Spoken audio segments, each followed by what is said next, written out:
आवास पर हुए इस बैठक में जेडीयू के सभी विधायक शामिल हुए। वहीं बैठक में शामिल होने जाने के समय जेडीयू विधायकों के तेवर कड़े नजर आए और विधायक श्याम बहादुर सिंह ने कहा कि तेजस्वी यादव को इस्तीफा दे देना चाहिए।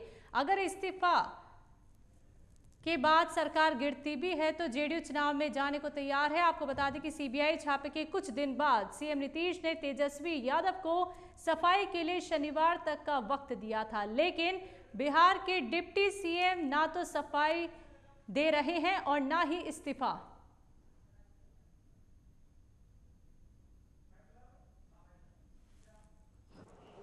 बढ़िया से समझाया गया और सवेरे 9 साढ़े 9 तक पहुंच जाए। 10 बजे से लोग वोट गिराने लगे। यही बात की लोगों को अवगत कराया। और ये बैठक थी विधायक दल का और राष्ट्रपति के चुनाव का एजेंडा था। उस एजेंडे पर पूरे रूप से लोगों को बता दिया गया।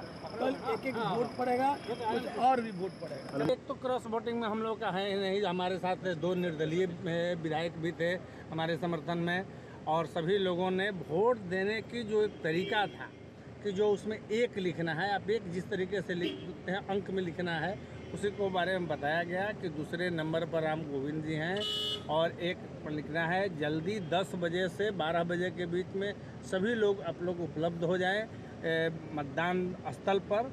और हम लोगों को चूँकि कुछ विशेष ड्यूटी मिली कि 9 बजे से ही हम 2-3 आदमी को सचेतता के साथ हमको रहना है कि 9 बजे से 5 बजे तक जब तक वोटिंग समाप्त नहीं होती है तो आपको। जेडीयू विधायक दल की बैठक चल रही है। राष्ट्रपति चुनाव को बुलाया गया बैठक है, लेकिन जेडीयू विधायक श्याम बहादुर सिंह ने सीधे तौर पे यह कहा था कि गठबंधन तोड़ देना चाहिए।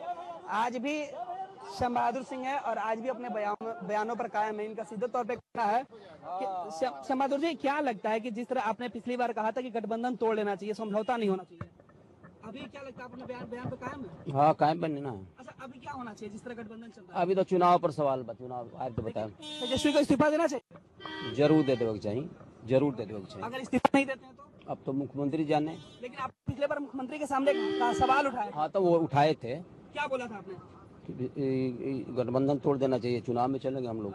अगर अभी आप गठबंधन तोड़ देते हैं फिर चुनाव में जाइएगा तो नुकसान होगा ना पूरा छवि। अब नुकसान लाभ तो जोड़ के हिसाब न हो, राजनीति में सब संभव है, नुकसान भी हो सकता लाभ भी हो सकता। चलो, नुकसान भी हो सकता है और लाभ भी हो सकता है। श्याम बहादुर सिंह का सीधे कहना है कि चुनाव में जाने वाले लोग, राजनीतिक दल नफा नुकसान की बात नहीं करते हैं। मुख्यमंत्री नीतीश कुमार अपने विधायक दलों के साथ एक बैठक कर रहे हैं, मुख्यमंत्री आवास में बैठक कर रहे हैं और तमाम जो मंत्री और विधायक है, ललन सिंह की गाड़ी जा रही है जो जेडीयू के प्रमुख नेता है, और उनके साथ तमाम जो मंत्री और विधायक हैं वह मुख्यमंत्री की अध्यक्षता में होने वाली बैठक में शामिल हो रहे हैं। विधायक दल की बैठक होगी। राष्ट्रपति चुनाव की रणनीति की बात की जा रही है। तमाम लोगों का कहना है कि राष्ट्रपति चुनाव को लेकर यह बैठक बुलाई गई है, लेकिन बिहार में जिस तरह से गठबंधन की खींचतान है, इन तमाम मुद्दों पर बात होगी। जाने वाले विधायक यह बातें कर रहे हैं कि गठबंधन के मुद्दे पर भले ही बात ना हो, लेकिन राष्ट्रपति चुनाव में हालांकि जेडीयू अपना रुख पहले ही तय कर चुकी है कि वह एनडीए उम्मीदवार रामनाथ कोविंद को अपना वोटिंग में अपना मत देंगे और एनडीए उम्मीदवार के पक्ष में जेडीयू मतदान करेगी। लेकिन सवाल यह उठता है कि बिहार में उसी बयान के बाद, उसी समर्थन के बाद बिहार में खींचतान की राजनीति शुरू हो गई।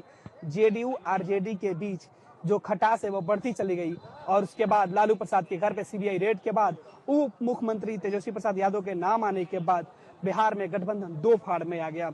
एक तरफ आरजेडी खेमा तेजस्वी के इस्तीफा नहीं देने पड़ा है, तो जेडीयू तेजस्वी के इस्तीफे के नीचे किसी भी बात को लेकर समझौते के मूड में नहीं है। लिहाजा यह बैठक काफी अहम होती है कि आखिर बैठक के बाद किस तरह की रणनीति निकलती है। ये भी एक बड़ा सवाल है कि बिहार की सियासी अब किस किनारे पहुंचती है। सहयोगी प्रभात के साथ गणेश सम्राट, साधना न्यूज, पटना। तो सीधे लेके चलते हैं आपको पटना, जहां पर हमारे ब्यूरो चीफ मुकेश कुमार हमारे साथ इसी खबर पर जुड़ गए हैं। तो मुकेश कुमार, क्या कुछ हालात अभी देखने को मिल रहे हैं? अभी तक के अपडेट क्या है बैठक को लेकर?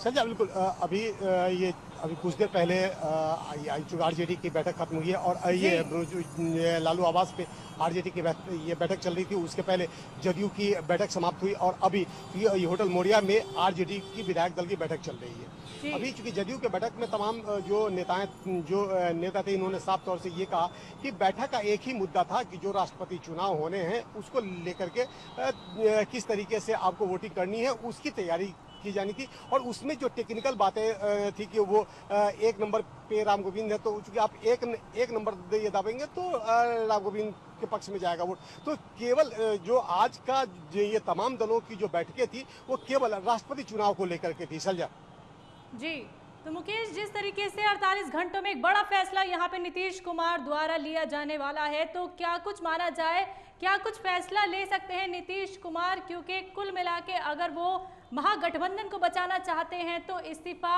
वो नहीं मांगेंगे, ये तो साफ है। लेकिन जिस तरीके से लालू प्रसाद यादव पर भी एक कहीं ना कहीं दबाव बना होगा, क्योंकि सोनिया गांधी ने भी उन दोनों नेताओं से मुलाकात की है, तो क्या एक निष्कर्ष निकल कर आएगा?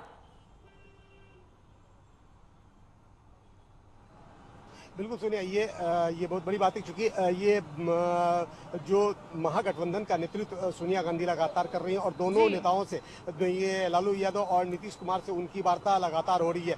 जिस तरीके से आज ये संजय सिंह ने बयान दिया है कि ये क्योंकि अब जो है जो 4 दिनों का वक्त था वो हमने नहीं दिया, वो मीडिया के लोगों ने दिया, तो अब कहीं ना कहीं सुर जो है वो बदलते दिख रहे हैं।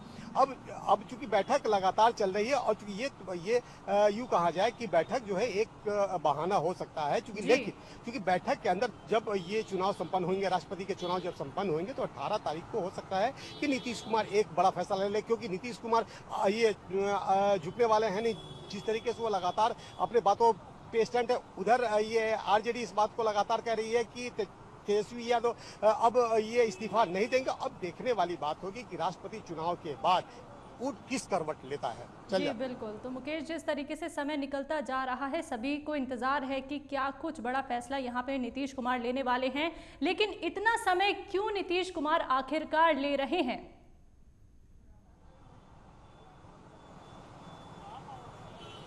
बिल्कुल चल जाए, ये हर दल के लोग एक ही सवाल कर रहे हैं कि आखिर नीतीश कुमार ने इतना वक्त क्यों दिया। चूंकि 4 दिन का वक्त ये उन्होंने दिया था जब ये जीतन राम मांझी मुख्यमंत्री थे और उनसे इस्तीफा लेना था, तो उन्होंने 4 घंटे में उनसे इस्तीफा ले लिया था।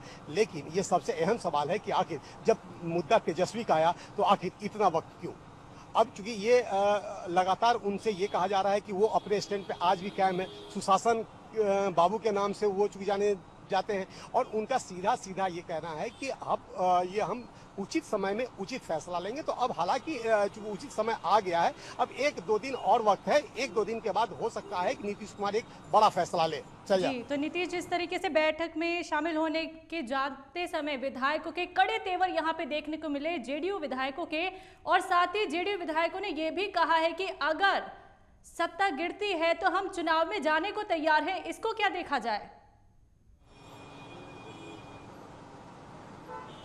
बिल्कुल, जिस तरीके से आज साफ तौर से चूंकि जेडीयू के विधायकों ने कहा है कि अगर ये 18 तारीख को अगर वो तेजस्वी यादव नहीं इस्तीफा देते हैं तो हो सकता है, चूंकि ये सूत्रों की ओर से ये खबर है, क्योंकि शायद हो सकता है कि ये नीतीश कुमार वहाँ कुछ एक बड़ा फैसला ले। लेकिन सबसे अहम बात जो होगी, जो अभी जो देखने वाली बात ये होगी कि नीतीश कुमार 18 तारीख को क्या डिसीजन लेते हैं, क्योंकि उनकी भी ये बैठक चल रही है और बैठक में जो तमाम नेता बाहर निकले उन्होंने साफ तौर से कहा कि इसमें कोई भी मुद्दे पे किसी भी तेजस्वी के किसी भी मुद्दे पे कोई बातचीत नहीं हुई है। लेकिन अब देखने वाली बात ये होगी कि अब चूंकि जदयू का जो बैठक समाप्त हो गया है, आरजेडी का बैठक अभी जस्ट ये शुरू हो रहा है, ये होटल मोरिया में उनकी बैठक चल रही है। अब देखना ये होगा कि 18 तारीख को क्या निर्णय ये नीतीश कुमार ले पाते हैं और क्या एक बड़ा फैसला नीतीश कुमार के